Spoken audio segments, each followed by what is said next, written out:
ہمارے نبی صلی اللہ علیہ وسلم کے کھانے کے اوقات کیا تھے؟ دیکھیں، ہمارے نبی تو ایک وقت کا کھانا کھایا کرتے تھے جو عام معمول تھا آپ کا. باقی اس زمانے میں جو رواج تھا، جو فطرت کے موافق ہے اور قرآن اور سنت میں اس کا تذکرہ ہے، وہ 2 ٹائم کا کھانا ہوا کرتا تھا. ایک تو زوال سے پہلے، جو آج کل کے حساب سے 11 ساڑھے 11 کا ٹائم آپ سمجھ لیں، ناشتہ واشتہ نہیں ہوتا تھا. اور ایک تھا مغرب کے فوراً بعد، یعنی رات کا کھانا سورج غروب ہوتے ہی کھا لیا کرتے تھے وہ لوگ.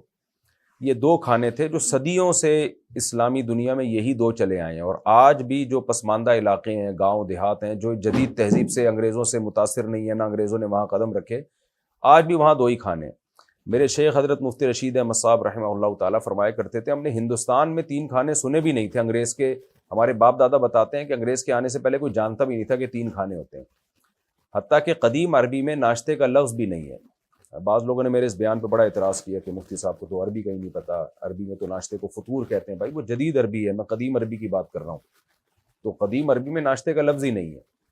تو یہ انگریزوں کے قدم جب سے ہندوستان میں جمے ہیں اور وہ ان کا جو سسٹم ہماری سوسائٹی میں پھیلا ہے، تو پھر ناشتہ بھی آیا، ڈبل روٹیاں بھی آئیں، فارمی مرغیاں بھی آئیں، فارمی انڈے بھی آئے، برگر بھی آئے، پیزے بھی آئے. حتیٰ کہ کیفین جسے پی پی کے لوگوں نے جو ہے نا ڈپریشن کے مریض بن گئے ہیں، نہ ملے تو پاگل ہو جاتے ہیں. کافی، یہ سب چیزیں گوروں نے ہی متعارف کروائی ہیں. کولڈ ڈرنک، یہ مسلمانوں کا ان چیزوں سے کوئی تعلق نہیں تھا. تو انگریز نے جہاں بھی قدم رکھے ہیں نا، کچھ نہ کچھ وہ کر کے گیا حساب کتاب اپنا. اور آج پھر کافی کے فضائل پر آپ چینلوں پہ دیکھیں، کافی جگر کو متحرک کرتی ہے، کافی ہارٹ بیٹ کے لیے، ہارٹ اٹیک سے بچاتی ہے، پتہ نہیں کیا کیا فضول چیزیں کافی کے بارے میں ڈال دی ہیں. کچھ نہ کچھ فائدے تو چرس میں بھی ہوتے ہیں. تو کافی میں بہت زیادہ کیفین ہوتی ہے، وہ آپ کو اس کے ایڈکٹ ہو جاتے ہیں آپ.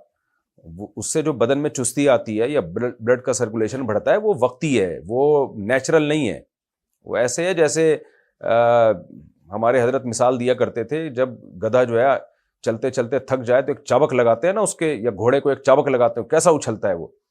تو انسانی باڈی کام کرتے کرتے تھک جاتی ہے، تو اس کا حل یہ ہے کہ سو جاؤ بھائی آرام سے. جب اٹھو گے، جیسے دیکھیں بچہ جب سو کے اٹھتا ہے کیسا اچھلتا کودتا پدکتا، تو کوئی کافی تھوڑی پی ہوتی ہے اس نے.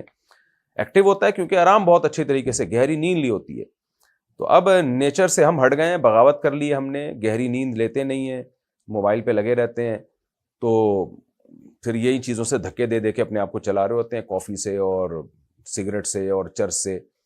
تو یہ کافی بھی کی مثال بھی ایسا ہی ہے. تو اس لیے یوٹیوب کی دنیا میں جو یوٹیوب پہ ڈاکٹروں نے جو اس کے فضائل ڈالے ہوئے ہیں نا، ان سے کبھی بھی متاثر نہ ہو.